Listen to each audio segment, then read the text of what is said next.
ici Dorine, Et Cyril, des investisseurs sereins. après plusieurs années de travail en tant qu'ingénieur, nous nous sommes lancés en investissement immobilier. Après 5 années d'acquisition, nous étions devenus libres financièrement. Dans ce podcast, nous vous partageons les stratégies et les bonnes pratiques pour développer votre intelligence financière. Dans le but non seulement d'être plus riche sur le papier, mais avant tout pour devenir plus libre et plus heureux. Alors, ouvrez grand vos oreilles et préparez-vous à atteindre vos objectifs. Quel est le réel impact des taux actuels sur le cash flow ? Hello les investisseurs sereins, j'espère que vous allez bien. Aujourd'hui, on va faire un épisode mais essentiel. Il va falloir que vous vous accrochiez, mais c'est tellement important. J'entends à droite à gauche « Ah, mais maintenant, on ne peut plus investir avec les taux actuels. Avoir du cash flow, c'est devenu impossible. C'est beaucoup trop compliqué. Faut faire d'autres genres de stratégies.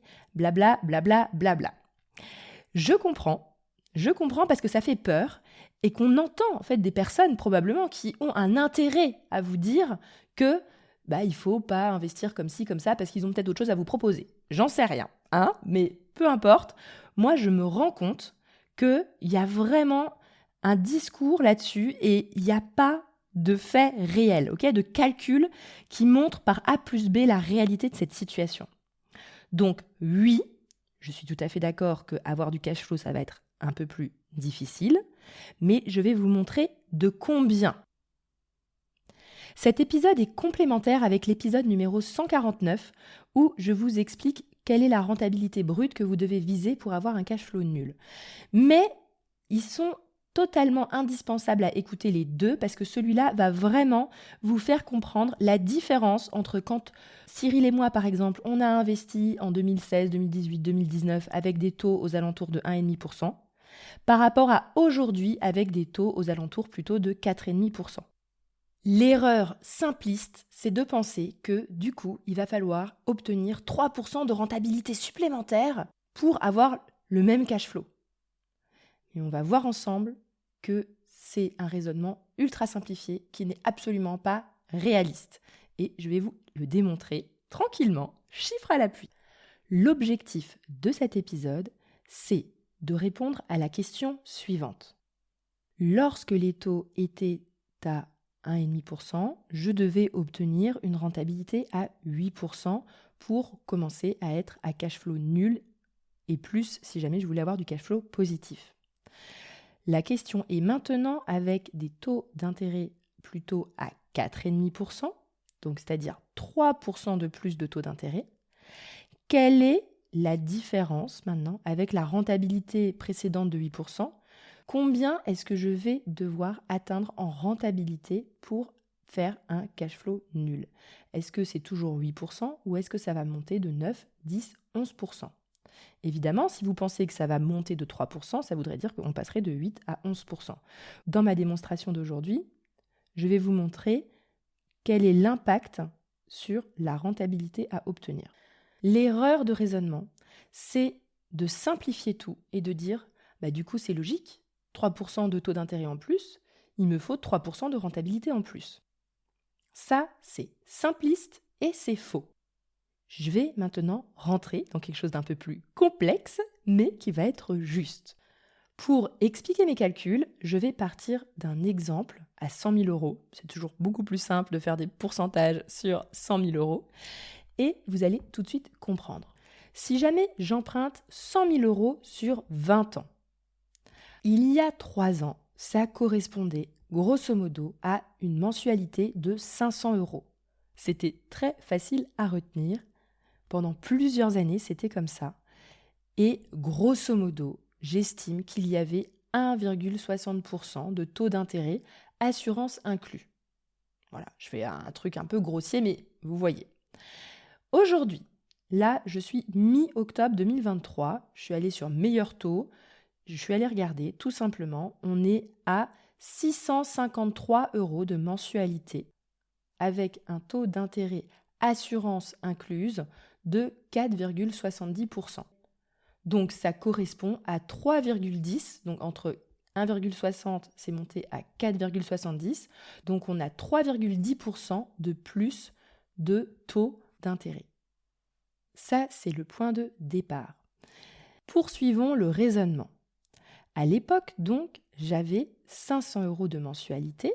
500 € x 12, ça fait 6 000 €.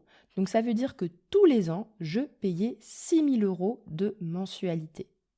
Alors que aujourd'hui, j'ai 653 € de mensualité tous les mois, multiplié par 12, ce qui fait un total de 7 836 € de mensualité tous les ans.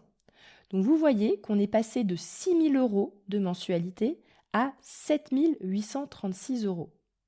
Et si jamais la rentabilité que vous devriez avoir avait réellement augmenté de 3%, on serait passé de 6 000 € de mensualité à 9 000 € de mensualité. Mais ce n'est pas le cas.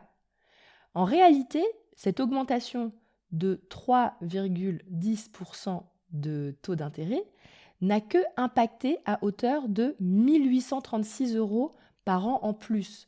Donc par rapport à 100 000 €, on est à 1,8% de plus de rentabilité qu'il va falloir trouver pour compenser ces frais supplémentaires. Maintenant, vous allez vous dire, attends, mais pourquoi je ne comprends pas comment ça marche? En fait, ça, c'est dû au fait que quand vous remboursez un crédit, les intérêts sont au tout début pour votre première mensualité effectivement à 4,70%, mais comme au fur et à mesure de votre crédit pendant toutes les 20 prochaines années, vous allez rembourser du capital, ce 4,70% va à chaque fois être calculé sur votre capital restant dû. Et comme ce capital restant dû diminue au fur et à mesure des mois, en réalité, vous allez payer 4,70%, mais sur un montant de plus en plus faible. Donc vous n'allez pas payer 4 700 € par an d'intérêt tous les ans. Non. Au fur et à mesure des années qui vont passer, vous allez en payer de moins en moins.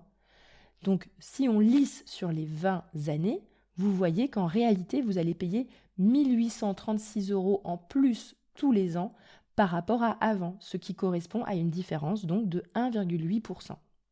Là, on vient de voir donc la première étape. C'est déjà très intéressant parce qu'on se rend compte que même si les taux d'intérêt montent de 3,1%, en réalité, là, concrètement, ça a eu un impact uniquement de 1,8% sur la rentabilité à obtenir. Mais on a oublié un paramètre que je vais devoir également préciser. Si jamais vous êtes sur un régime fiscal de type micro, comme micro-foncier, micro-BIC, dans ce cas-là, ce que je vais vous dire n'a pas d'impact et vous pouvez rester sur vos 1,8% de rentabilité à trouver en plus. Par contre, si vous partez sur une fiscalité au réel, dans ce cas, ce que je vais vous dire va directement vous impacter. Car les intérêts, donc, vont être déductibles. Ils vont être déductibles que vous soyez en SCI-LIS, que vous soyez en foncier réel ou en LMNP ou LMP au réel. Dans ce cas, vous allez donc déduire les intérêts de vos recettes, de vos loyers. Et maintenant, essayons de comprendre qu'est-ce que ça va faire comme bénéfice fiscal pour nous d'avoir 1 836 € par an à déduire en plus. Alors, je vais faire des hypothèses et je vais partir du principe que vous êtes sur une TMI à 30%. Dans ce cas, grâce à ces 1 836 € par an de charges à déclarer et à déduire, vous allez donc éviter de payer à la fois la CSG-CRDS et le taux marginal d'imposition sur les revenus. Donc ça fait 17,2% pour la CSG-CRDS ainsi que 30% pour la TMI, ce qui correspond grosso modo à 47,2% d'économie d'impôt. Donc, si vous avez bien compris, certes, vous allez payer 1 836 € de plus tous les ans, mais cela va vous permettre de payer 47,2% sur les 1 836 € d'impôts en moins. Donc, on redescend encore d'une case, vous allez uniquement payer 970 € par an en plus à cause de cette hausse des taux d'intérêt et non pas 1800 parce que ce sont des charges déductibles tout simplement. Évidemment, j'ai pris des hypothèses avec une TMI à 30%, mais ça vous donne une idée. Donc, en conclusion, pour quelqu'un qui est au régime réel avec une TMI à 30%, la hausse des taux de 3,1% aura impacté de moins de 1% la rentabilité que je dois obtenir. Je veux vraiment que suite à cet épisode, lorsque vous entendez des informations dans les médias, que vous preniez le temps de poser vos calculs, ok ? Ou sinon de venir écouter ce que je dis, pour que vous arrêtiez de prendre comme argent comptant tout ce qui est dit à droite et à gauche. Ah, c'est plus possible d'investir pour X machin. Non, on prend le temps, on se pose et on essaye de comprendre réellement les impacts pour ne pas faire de raisonnements simplifiés qui sont complètement erronés. J'espère aussi que vous avez réussi à me suivre parce que je sais que c'est un épisode pas facile étant donné que je parle de chiffres et que en podcast, parler de chiffres, je trouve qu'il faut toujours un petit peu s'accrocher. N'hésitez pas à réécouter si jamais vous sentez que vous avez besoin de réintégrer les chiffres que je vous ai présentés. Et sur ce, je vous souhaite à tous une excellente journée. À bientôt!